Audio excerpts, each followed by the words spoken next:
Nag-alok ang guard ng Mavericks ng isang promising na pag-update sa kanyang recovery mga kabasketball, na nagsasabing bumalik na siya sa gym at feeling strong 5 buwan lamang pagkatapos ng ACL surgery. Ang daan patungo sa recovery mga kabasketball ay mahaba para kay Kyrie Irving, ngunit ang kanyang pagbabalik ay maaaring hindi malayo. Sa isang pag-update sa isang kamakailan lamang na stream, ang star ng Dallas Mavericks ay nagbigay ng ilang magandang balita sa kanyang injury rehab at hinted that he may be way ahead of schedule. Si Kyrie mga kabasketball ay isang legendary point guard at 14-year veteran na may career averages na 23.7 puntos, 4.1 rebound, at 5.6 na assists sa bawat laro sa 47.4% shooting. Sa mga stint sa Cavaliers, Nets, at Mavericks, natagpuan niya ang success sa ilang mga koponan upang makatulong na maitaguyod ang kanyang legacy bilang isang champion, 9 times All-Star, 3 times All-NBA player, at 2012 Rookie of the Year. Si Irving mga kabasketball ay suffered ng isang torn ACL noong unang bahagi ng Mayo, ruling him out for the playoffs at karamihan sa 2025 hanggang 2026 season. Habang ang recovery time para sa isang ACL tear can vary, ang proseso ay karaniwang tumatagal ng 9 hanggang 12 buwan at involved sa parehong operasyon at intense physical therapy. Ang rehab work ay maaaring maging nakakagulo para sa ilang mga players, ngunit si Irving tulad ng kanyang dating teammate na si Kevin Durant ay ginagawa ang lahat ng kanyang makakaya upang makatulong na mapabilis ang paghihirap. As it stands mga kabasketball, ang timetable ay maglagay ng pagbabalik ni Irving sa huling bahagi ng spring bago ang pagsisimula ng playoff. Magandang balita iyon para sa Mavericks, ngunit hindi perpekto mga kabasketball dahil bibigyan nito ang point guard ng limited time to shake off the rust. Ngunit kung ang dating champion ng NBA is ahead of schedule, maaari itong mapalakas ang mga chances ng Mavericks, at maaaring may set up ang mga ito para sa isang redemption arc.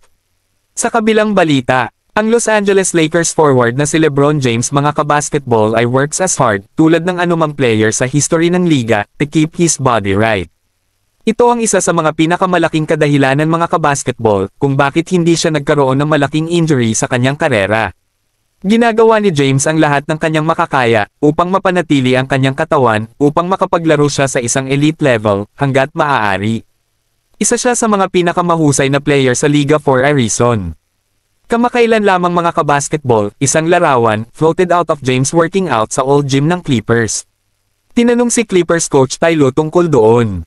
Iniiwasan ni Coach Ty Lue ang mga katanungan tungkol sa Lakers forward na si LeBron James na na-workout sa Clippers facility.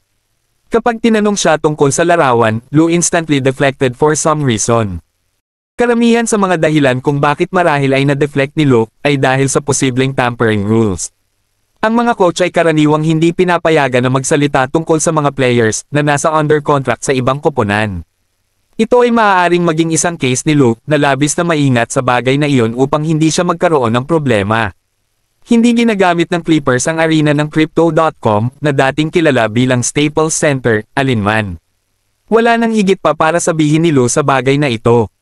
Si Lue ay head coach ni James mga kabasketball nang manalo ang Cavaliers ng championship noong 2016 kaya mayroon silang isang shared history.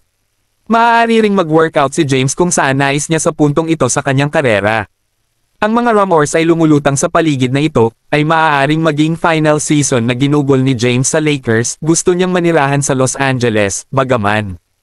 Iyon ang dahilan mga kabasketball kung bakit nagkaroon ng mga bulong na maaari niyang mag-switch ng mga koponan pagkatapos na siya ay nag-opts out ng kanyang deal at naglalaro para sa Crosstown Clippers. Marahil iyon ang isa pang dahilan kung bakit hindi nais ni Lue na magsalita. Susubukan ng Lakers ang kanilang makakaya upang mapanatili si James para sa nalalabi ng kanyang career sa NBA. Isa pa rin siya sa mga pinakamahusay na player sa liga as he was voted second team All-NBA just last year. Nitong nakaraang season, nag-average si James ng 24.4 puntos, 7.8 rebound, at 8.2 na assist sa bawat laro, shooting ang 51.3% from the field, at 37.6% from beyond the 3-point arc.